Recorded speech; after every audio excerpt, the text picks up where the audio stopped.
Well, what's up, Permission Nation? My name is Charles Specht, and I am so excited to be with you today for this first podcast episode where I'm getting ready to teach you all how to begin building a $1 million or more book of business, and we're going to get right into it. So I'm excited, as I said, to be here. I've been speaking to so many people about getting this thing going, getting this thing started, talking to you about what it is that you want to hear, what do you need to know, and frankly, we're even going to spend a lot of time getting into the minds of the insurance buyer so that you can understand what the insurance buyer is looking for. Because at the end of the day, they want three things. Count them up. They want three things. The first thing your insurance buyer wants is they want to save time. The second thing they want is they definitely want to save some money. The third thing, which is the most important, is they want peace of mind. Save time, save money, gain peace of mind. Give your prospects those three things, and you will be well on your way to building a $1 million or more book of business. As I said, my name is Charles Specht. I am the president and CEO of Permission Network Insurance Agency.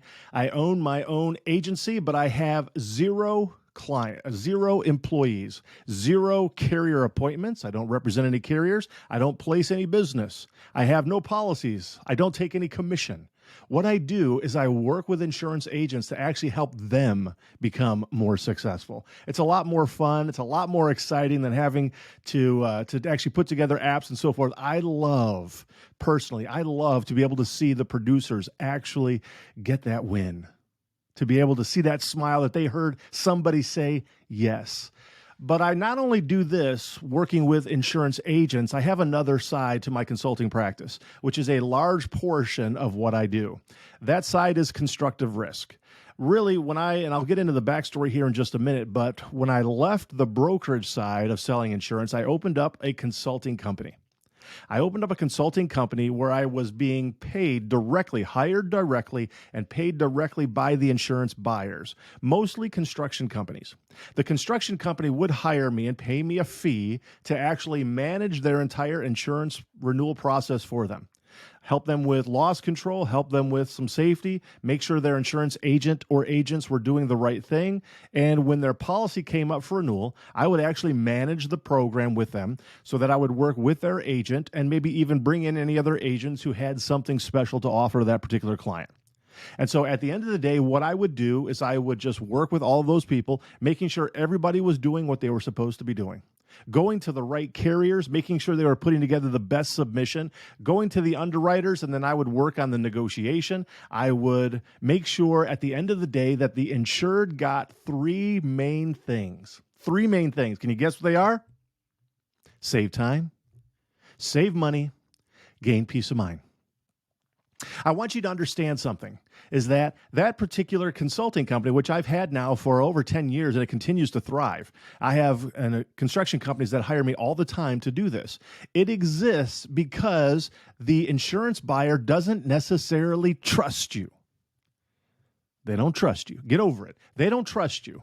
They don't know how to make a decision about whether you are a good agent, a bad agent, or just completely average like everybody else. In fact, they probably already got an insurance agent. Why do they need you? And that's really the issue. They can't tell the difference between you and every other single insurance agent that are out there. If I was to bring in 10 different insurance agents and let you all give your pitch for 10 or 15 minutes to the insurance buyer, at the end, they probably wouldn't really understand what makes you so different. What carriers do you have to offer? What services? Everybody says they have claims management.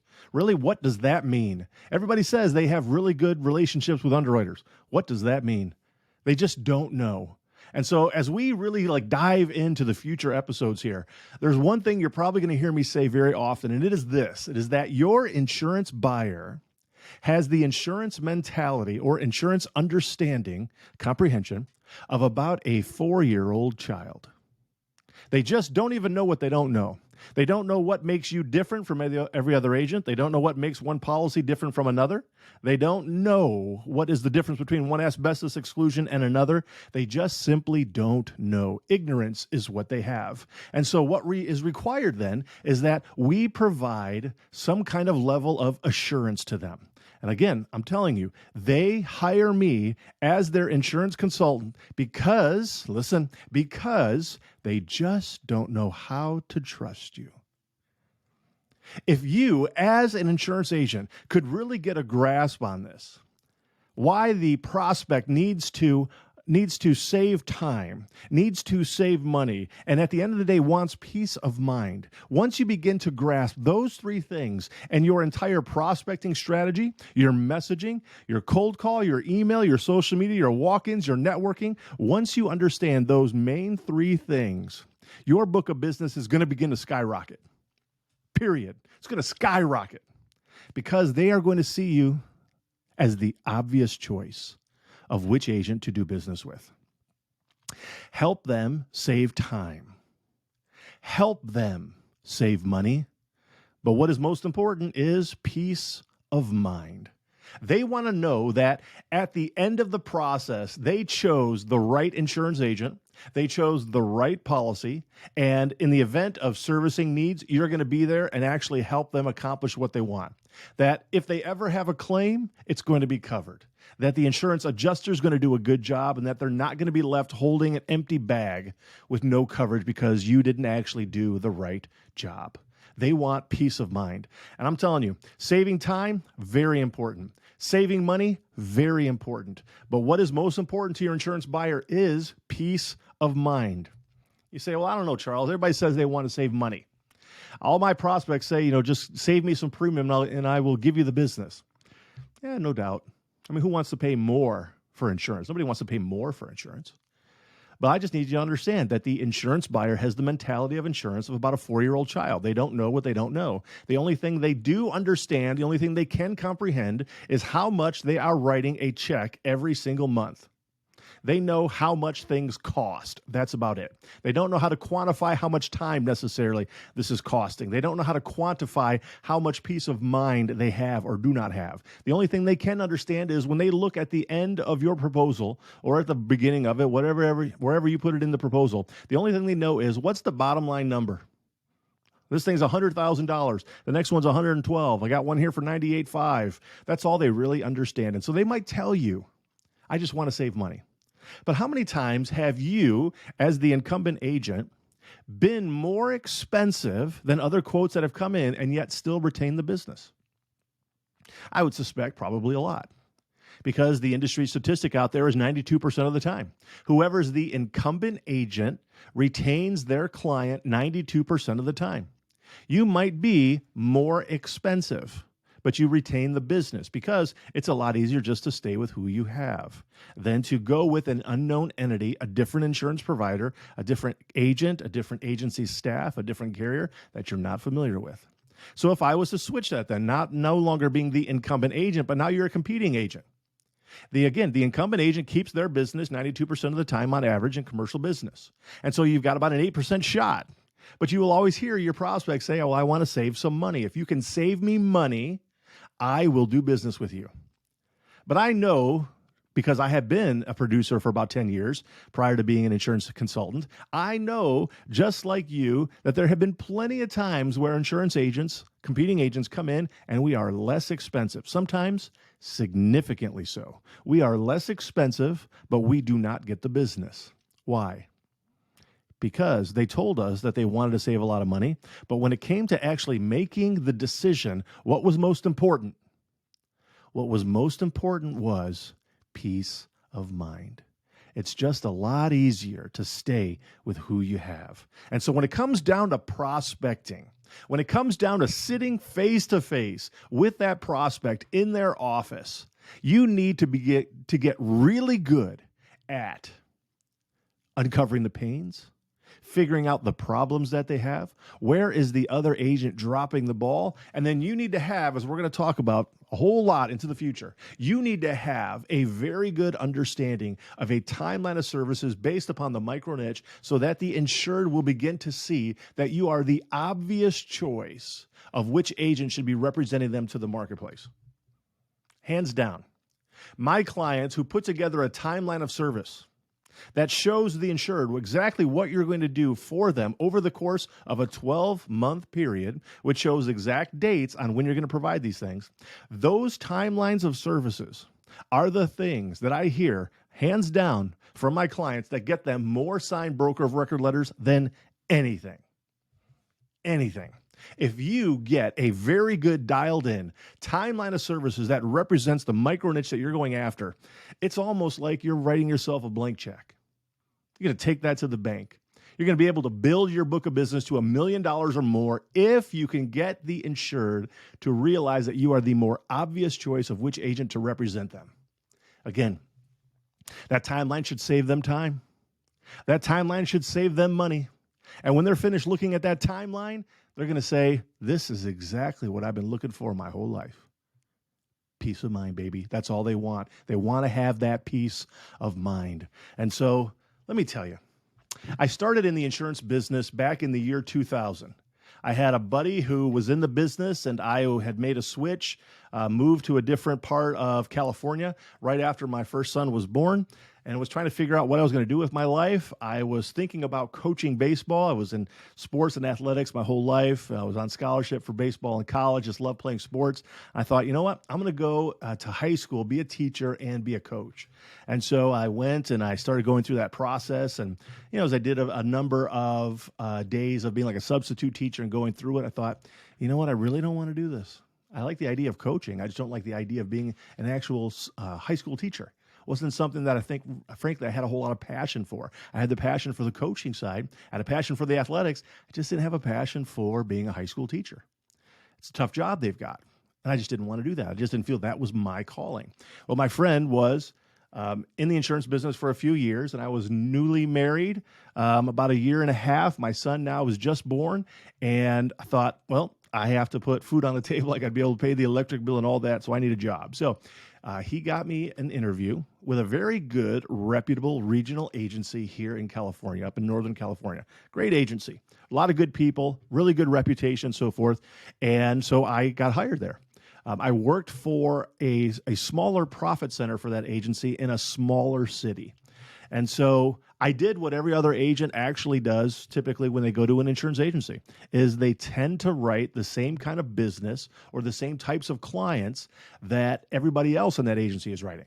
And so what I did was I went after small subcontractors who are throughout the state and that were in a number of different industries like drywall and plumbing and masonry and roofing and framing and concrete and so forth. I wrote subcontractors. That's what I did. Typically smaller ones. I love to prospect. I absolutely love to hear the word yes. I love to hear the word yes. I love to hear the word yes because I know that when I hear the word yes, that means that they have said no to the incumbent and that they have chosen to actually begin doing business with me. So I love prospecting. I love being able to meet with people. I love being able to talk to people. And so, you know what? I was just a prospecting machine. I mean, I didn't even know what I didn't know. I was just learning and still fairly new or green when it comes to sales, certainly outside sales, but I was just out prospecting, right? Made a ton of mistakes, but I had some decent success as well. I ended up writing about $135,000 in new business in that first year.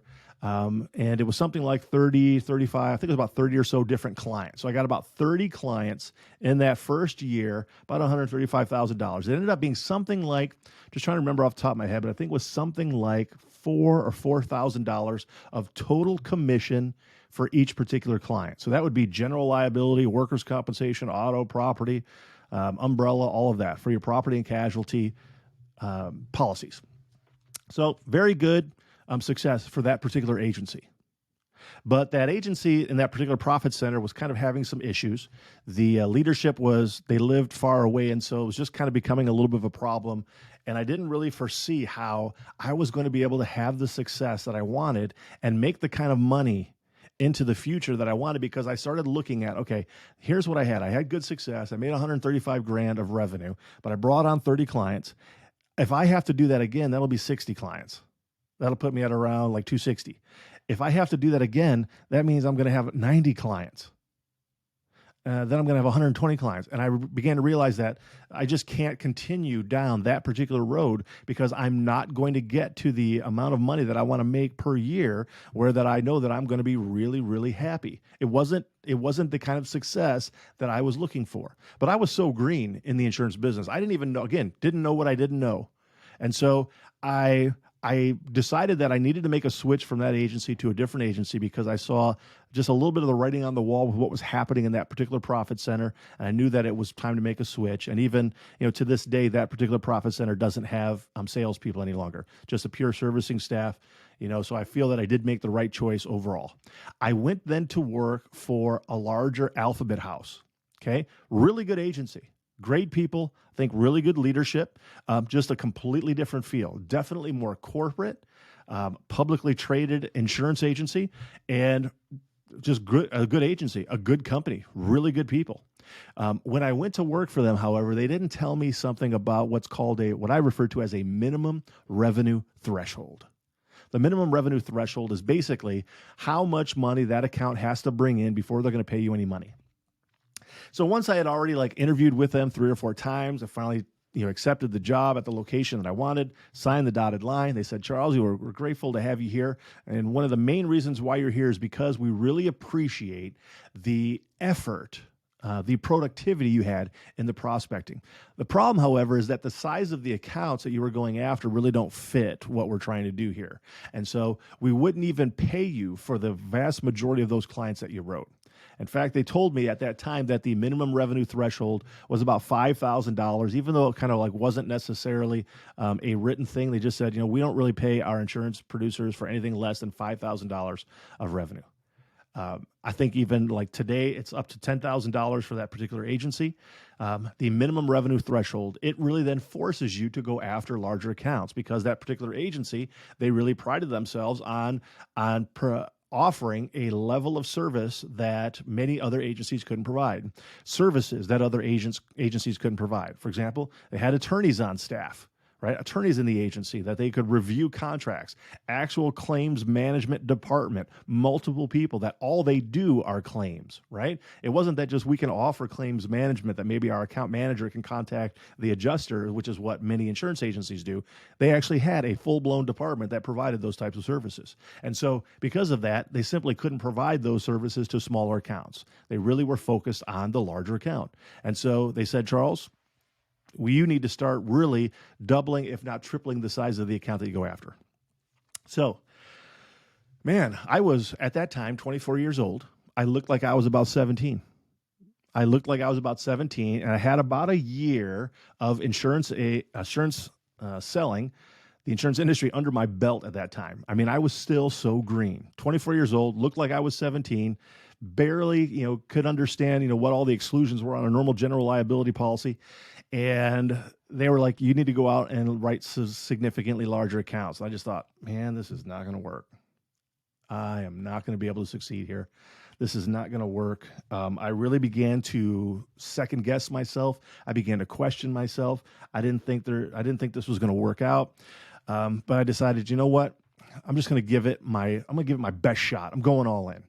And if it doesn't work out, 6-7 months from now, fine. I'll be able to go to another agency that's a better fit for me. But I thought, I'm going to give this a shot.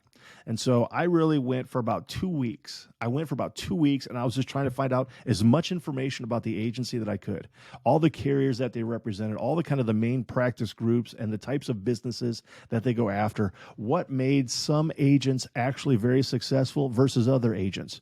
We're going to talk about micro niching in a little bit, but man, there is a significant difference between an agent who knows what he or she is good at and doesn't do things that they're not good at. Let me just tell you, there's a significant difference in the professionalism as well as the built wealth of those who really focus on what they're good at. But I decided that I was going to continue doing construction, continue to do subcontractors because that's what I knew. I wasn't going to go after generals. I wasn't going to go after prime. I wasn't going to go after real estate or things like that. I was going to do construction.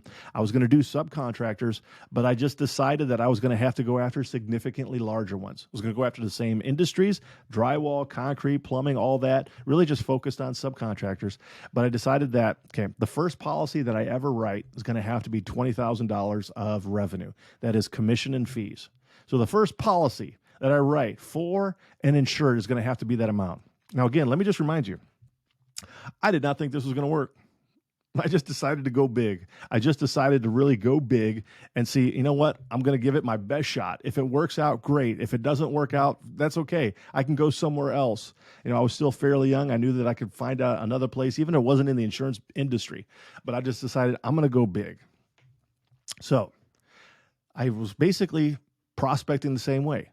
Essentially prospecting even with the same carriers, the same programs.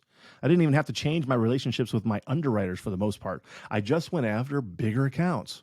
So instead of those subcontractors that had $1 million of annual gross sales, I was going after subs that had $8 million of annual gross sales.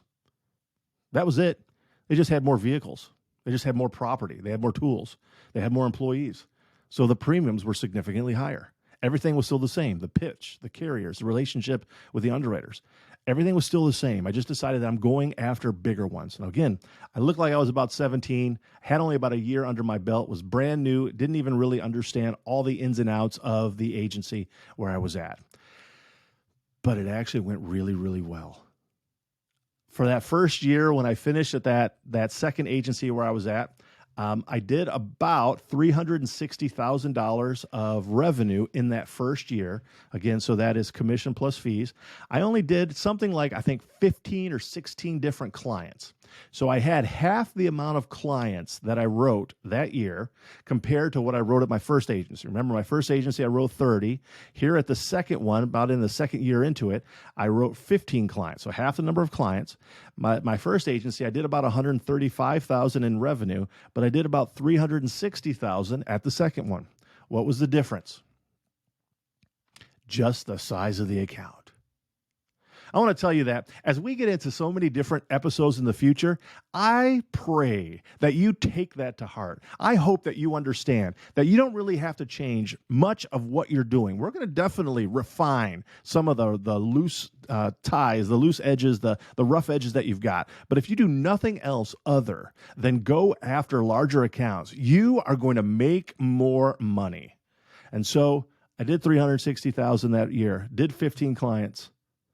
Continued to have success for about the next 6 or 7 years, continued to work at that agency. I built my book up to about $1.1 million in annual gross revenues. That is predominantly commission. So about $1.1 million in gross commission before my splits. So I was actually having some pretty good success, really enjoyed what I was doing, but I just decided that, I wanted to do something also a little bit different in life. As a Christian, I wanted to be involved more in ministry. I wanted to even be in more of a pastoral ministry. I wanted to be preaching. I wanted to be teaching. I wanted to be involved in the church just a whole lot more than I was because I was forced to be, in business, for example. So I decided that I didn't want to get out of insurance. I really loved what I was doing. I really loved, just the competition of it. I loved the prospecting of it. I loved being able to meet different people and, just be involved in the insurance business. So I didn't want to leave it. But at the same time, I knew that I couldn't necessarily do what I wanted to do in regards to ministry if I continued down that path of being a producer. So made a big decision in life. The big decision in life was to no longer be a producer, to leave, to get out of the production side of it, and then open a consulting company. And so when I opened up my consulting company, I decided that I was going to continue to do the same kind of thing that I was doing, but I was just going to now work with the insurance buyer as their 100% wholly unbiased service provider that gave them understanding that they couldn't figure out for themselves. In other words, because I would come in as a consultant that was fee-based where they paid me and I didn't have any kickbacks or commissions from any carriers or agents, the advice that I gave to them, the recommendations that I gave to them were 100% unbiased. And so they had peace of mind. So they were willing to pay me $5,000, $6,000, $15,000, whatever my fee was for the size of their account. They were willing to pay me that because I gave them the peace of mind at the end of the day. They knew then that what I was providing was simply valuable. And so I continued to do that. I continue to do it even today. I did it for about 3 years and was having good success. But one of the things I began to realize as I was working with all of these different construction companies and even had some manufacturing and just different nursing homes and so forth, but predominantly construction, I began working with a lot of these incumbent agents. And I began working with a lot of other competing agents who would contact, my client and say, hey, we want to offer a quote. And so my client would then say, go talk to Charles. And so I would begin speaking to all of these different dozens and hundreds of different insurance agents. And I began realizing that, man, they have no idea what they're doing. They have no idea what they're saying to these insurance buyers. And what I noticed that over the course of those 3 or so years as I was doing just the consulting, I began to realize a lot more about what it was like to be in the head of the insurance buyer. I was now sitting on their side of the table and seeing like what goes through their mind when they're trying to figure out which agent to work with, what goes through their mind when they're trying to figure out what proposal, and what goes through their mind when they're trying to figure out should they let this agent give them a quote or maybe one of the other 200 agents who are calling them 90 days before their renewal. And so I began just sitting on their side of the table and began to realize this is what the insured wants. They would like to have trust in one agent. They would like to be able to just trust one because, look, if an insurance buyer has to bring in multiple agents, if they have to bring in a second agent, they've now doubled the amount of things they have to do. Extra meetings, filling out more Accord apps, maybe doing loss control visits with other loss control people from all these carriers that come in. If they bring in a third agent to offer quotes, they're now having to triple the amount of meetings they have to meet with, more applications and so forth. And now they have so much information to look through. So look, they just wanted someone to help them save time. And so most of these insurance agents were contacting the insurance buyer and saying, look, I'd love to be able to sit down, learn a little bit more about your company, what it is that you're doing, and maybe we'll go and get some quotes for you and see if we can save you some money. Not the right message. Not the right message. And so as I was doing this for a while, I had a large agency down in the San Diego, California area contact me and say, you know what, we're really interested about what you do and so forth. And we would like for you to come and teach us about what the insurance buyer is looking for and kind of train us on this. And I thought, well, it's kind of outside of what I normally do. But they were willing to pay me about $50,000 just to train them for a 6-month period. And I thought, I can swing it. Let's do it. I'll definitely help you guys out.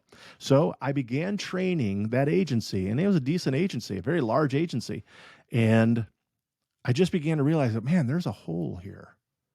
There's a huge hole in regards to what I would consider sophisticated sales training that goes deep into the mind of the insured.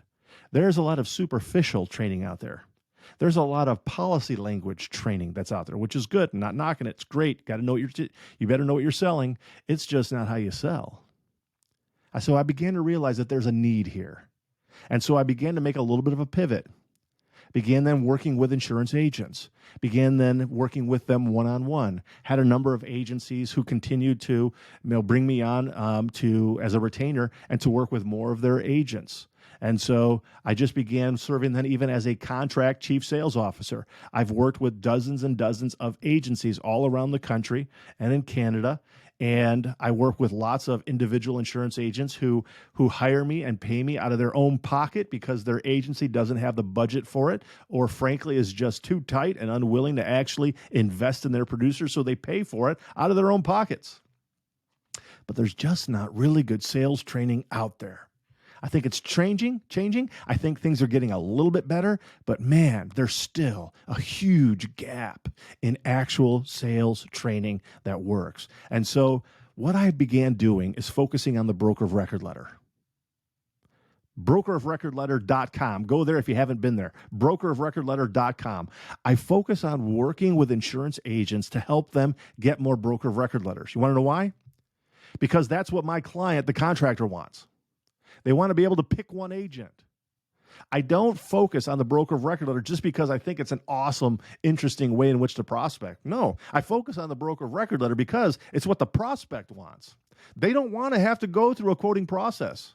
Imagine if they have to get quotes from 3 different agents, and if they have multiple policies that renew throughout the year, employee health benefits, general liability and so forth, their property and casualty? What if their workers' compensation renews on a different date? You know how much time they waste getting quotes from multiple agents that they don't know, like, or trust yet?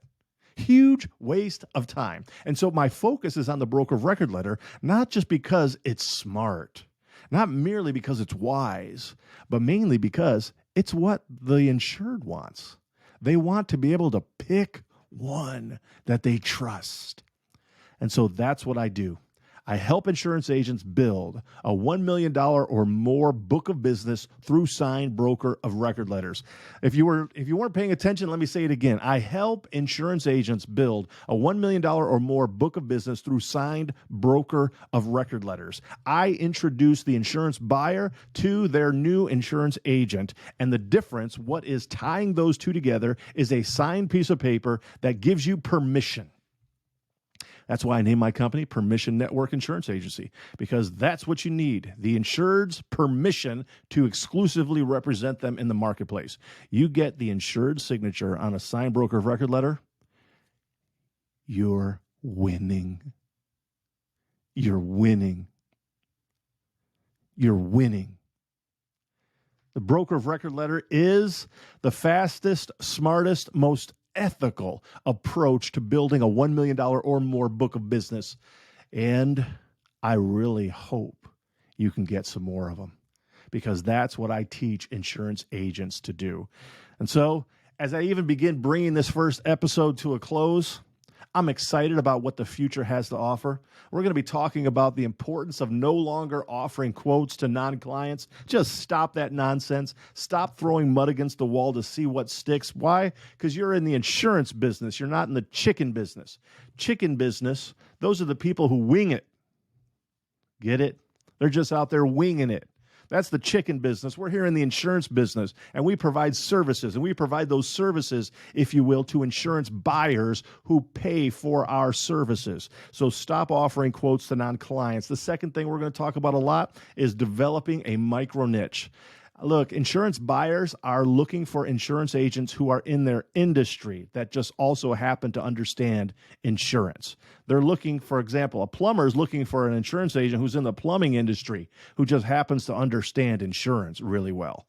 Okay? Developing a micro niche is one of the greatest ways in which to get the insured to understand that you are a better choice. The third thing we're going to talk a lot about is that timeline of services. And if you don't have one yet, you better hurry up and get one. I help you get those. I help my clients get them. I'm going to be putting out some more content to actually show you how to get those, so be on the lookout. The timeline of services is what's going to get you more clients going forward. And finally, the fourth thing, main thing, target signed broker of record letters. You do that and you will be winning. You will build a $1 million or more book of business if your focus is on the signed broker of record letter. I can't even begin to tell you how excited I am that you're going to walk down this journey with me as we go and we begin focusing on how to make you more successful, to write more business, to make more money, to experience more joy out of your life, because you're just getting more clients. You're saving more time. You're not wasting time. You're actually winning. It's amazing how exciting the insurance business is. I really feel that the insurance business, probably one of the best kept secrets in the entire business community. I really do. And I'm excited to walk down this journey with you. So as I bring this to a close, my name is Charles Specht. I'm the president and CEO of Permission Network Insurance Agency, where I help insurance agents build a $1 million or more book of business through signed broker of record letters. Thanks for listening today to the Millionaire Insurance Producer Podcast.